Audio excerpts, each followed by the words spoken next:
السلام عليكم. أيها الأخوة الكرام، في الحلقة الماضية وضحنا حزمة المكونات الفطرية والتي تشكل مأزقا للملحد يتهرب منه بإنكار وجود هذه المكونات أو بتفسيرها تفسيرا ماديا.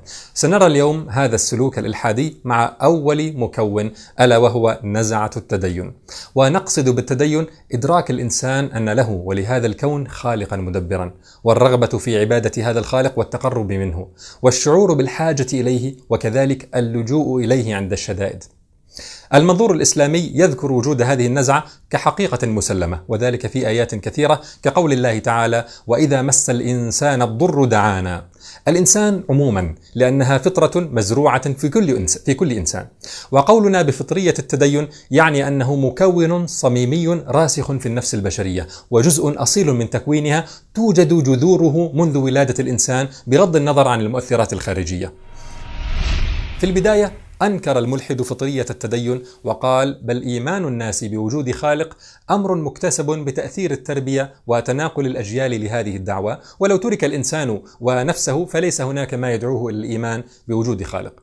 ويقول لك الملحد: هناك معتقدات كثيرة يؤمن بها أصحابها مع أنها مجرد خرافات، كبابا نويل الذي يأتي على عربة من السماء ليلة العيد، عيد الميلاد، والتنين الذي ينفث النار. فنقول حتى لو تجاوزنا حقيقة أن المعتقدات الخرافية لا دليل عليها، بينما وجود الخالق يدل كل شيء عليه كما سنبين في هذه السلسلة بإذن الله، فإنه فرق كل الفرق من الناحية الشعورية بين معتقدات خرافية يغذى بها الأطفال ويكتشفون عندما ينضجون زيفها وأنها لا تمتلك أي أساس ولا برهان، ويضحكون من أنفسهم أن آمنوا بها يوما ما، كالتنين وبابا نويل، أو خرافات يعتقدها قوم في بيئة جغرافية محددة توارثوها عبر الأجيال. وفي المقابل نزعة التدين، هذا الشعور العميق الذي يجده الناس من أنفسهم، حتى الذي ينكره يغالب نفسه مغالبة لإنكاره، ويبقى سؤاله يهجم عليه ويفرض نفسه عليه مرة بعد مرة، حتى يضطر إلى البحث عن تفسيرات مادية لوجوده.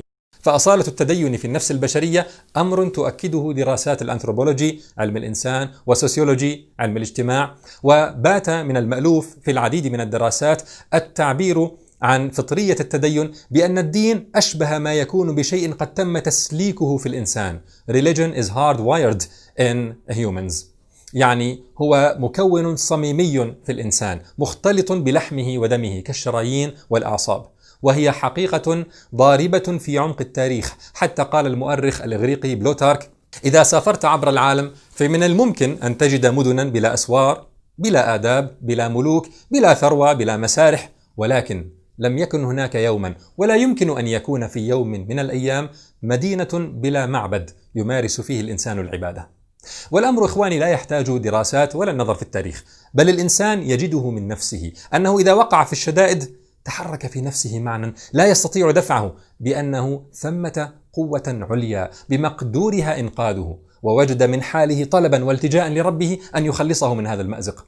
لذلك فمن أمثلة الغرب there are no atheists in foxholes، أي لا يوجد ملحدون في الخنادق، يعني خنادق الحرب عندما يتعرضون لأخطار تهدد حياتهم.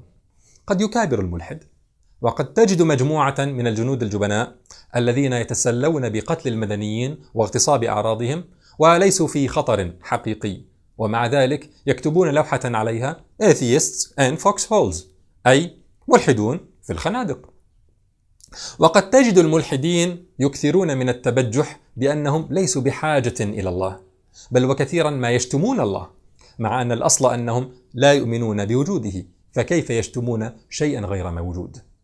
لكن ترديدهم المرضي لمثل هذه العبارات بمناسبة أو بدون مناسبة يدل على نفسيات متصارعة تغالب صوتا عميقا فيها وتحاول كبته، وإلا لما احتاج إلى هذه الضوضاء، خاصة وأن الملحد لا ينتظر جزاء أخرويا على الاستعلان بمعتقده، ولا لديه دوافع أخلاقية مطلقة تدفعه إلى استنقاذ الناس من ضلال الإيمان بالله حسب معتقده.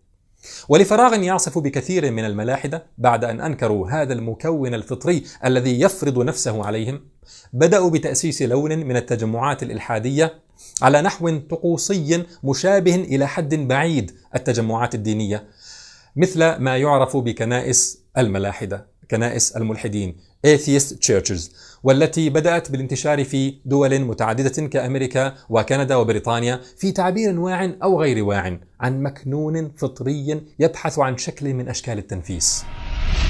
وصدق ابن القيم إذ قال: إن في القلب فاقة، أي حاجة لا يسدها شيء سوى الله تعالى أبدا، وفيه شعث يعني تفرق لا يلمه غير الإقبال عليه، وفيه مرض لا يشفيه غير الإخلاص له وعبادته وحده. فنحن لا نتكلم عن التنين ولا عن بابا نويل، بل عن شعور عميق يجده عامة الناس من أنفسهم عبر القرون، ويهجم سؤاله على منكره ويفرض نفسه عليه مرة بعد مرة، ويبحث عن متنفس له. نتكلم عن معتقد تتكامل الحزمة الفطرية لخدمته والتوجيه إليه كما وضحنا في الحلقة الماضية، وليس عن معتقدات خرافية لا علاقة لها بهذه الحزمة ولا تكاملها ولا توجيهها. يقول لك الملحد: الإنسان قد يشعر بحب التسلط، والذكر قد يشعر بالرغبة في الاعتداء الجنسي على الأنثى، وأنتم مع ذلك أيها المؤمنون بالله تعتبرون هذه نزعات سيئة. فنقول لهم: ميل النفس لطبائع الهوى والشهوات ليس معكرا على ما نحن فيه، فمع ما في بعض الناس من ميل للرذائل، إلا أنهم لا يصححون هذا الميل ولا يرونه حسنا ولا حقا، بل يعتقدون فساده. فالمكون الفطري هنا وهو النزعة الأخلاقية متضمن للاعتراف بفساد الميل للشهوات الرديئة، والإنسان يعلم أن ميوله هذه باطلة بتأثير الفطرة التي نتكلم عنها، فهذه حجة لنا لا علينا. أقر كثير من الملحدين بأن نزعة التدين والتصديق بوجود الله يتجاوز التأثير الخارجي والبيئي، وأنه مكون مركزي في الإنسان. ماذا فعلوا؟ هل آمنوا؟ لا، فالإلحاد لا يبحث عن الحقيقة، بل إذا بان بطلان ما كان يعتقده بحث عن أي متعلق آخر غير الإيمان بالله. قالوا: نزعة الإيمان بالخالق ليست بالضرورة أن تكون مطابقة للحقيقة، بل قد تكون مجرد توهم أنتجته العشوائية، قد تكون صفة انتخبتها الطبيعة لتساعد الإنسان على البقاء. وسنبحث عن سبب مادي لنزعة التدين، وبدأت بالفعل تتشكل مجالات معرفية خاصة لدراسة هذه الظاهرة. فقد تفرع عن علم الأعصاب النيوروساينس ما بات يعرف بالنيوروثيولوجي، أي علم اللاهوت العصبي، وهو مجال بحثي يسعى للكشف عن طبيعة الصلة بين الجهاز العصبي وظاهرة التدين. بل بلغ الأمر إلى التفتيش عن جين مسؤول عن نزعة التدين هذه. فقد نشر عالم الجينات الأمريكي دين هامر كتابا سنة 2005 بعنوان God Gene: How Faith is Hardwired in Our Genes، يعني الجين الإلهي، كيف ضمن الإيمان في جيناتنا. وتجد مؤلفات في البحث عن الجزء من الدماغ المسؤول عن الإيمان بوجود خالق، ككتاب ماثيو ألبر The God Part of the Brain، يعني الجزء المتعلق بوجود خالق في الدماغ. بداية نلاحظ أن هؤلاء الملحدين لم يبحثوا عن تفسيرات مادية لقناعة بعض الناس بوجود التنين، ولا لأمثلة الملحدين السخيفة التي يضربونها ليقولوا أنتم تفترضون وجود إله، وأي إنسان قد يفترض شيئا آخر كوحش السباجيتي الطائر أو الإبريق الدائر في الفضاء. لأنه فرق، كل الفرق بين هذه المعتقدات والأمثلة السخيفة، وفي المقابل نزعة التدين الأصيلة شديدة العمق في الجنس البشري. لكن لحظة، أنتم أيها الملحدون ماذا تفعلون؟ نبحث عن تفسير مادي للتدين، ماشي، وعلى فرض أنكم وجدتم تفسيرا ماديا لنزعة التدين، عليكم أن تجدوا تفسيرات مادية للمكونات الفطرية الأخرى التي تكلمنا عنها في الحلقة الماضية.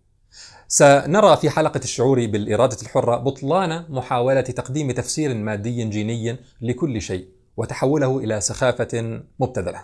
ومع ذلك نقول: فلنفترض جدلا أنكم وجدتم جينات لنزعة التدين، وأخرى للضرورات العقلية، ومجموعة ثالثة للأخلاق، ورابعة للغرائز، وخامسة للشعور بالغائية، ومجموعة سادسة من الجينات للإرادة الحرة، وهو ما يبدو متناقضا طبعا، كأننا نقول جينات تجبرك على أن تكون حرا. لكن فلنفترض أنكم وجدتم هذا كله. ما هذه الحزمة المتناسقة الموجهة التي تجعل الناس مؤمنين بوجود خالق، محبين لعبادته، ملتجئين إليه، مالكين لضرورات عقلية يفهمون بها مراده، ونزعة أخلاقية منسجمة مع أوامره، وشعور بالغائية يدفعهم للبحث عن مراده والالتزام به، وإرادة حرة يختارون بها طاعته أو معصيته، وغرائز تضمن استمرار جنسهم في هذه الأرض خلال فترة اختبارهم، حتى لكأن عشوائيتكم تعبد ربنا. إن وجدتم هذه الحزمة فما هو إلا دليل آخر على عظم هذا الخالق الذي أودعها في البشر وكامل بينها وجعلها منسجمة مع أوامره الشرعية. يجيبك كبر الإلحاد فيقول: بل كل هذه النزعات لا تعني بالضرورة شيئا، ووجودها لا يعني صحتها. وحقيقة إخواني، وإن كان فيما تقدم كفاية لمن أراد الهداية، لكننا سنستمر في مناقشة الملحد لما في هذه المناقشة من فوائد. سنرى في الحلقات القادمة ما نتائج قول الملحد أن ما يجده الإنسان من نفسه ضرورة من هذه المكونات لا يلزم أن يكون حقا في حقيقة الأمر. فمحطتنا التالية هي مع الضرورات العقلية، وهي حلقة مهمة غزيرة النفع بإذن الله، فتابعونا. والسلام عليكم ورحمة الله.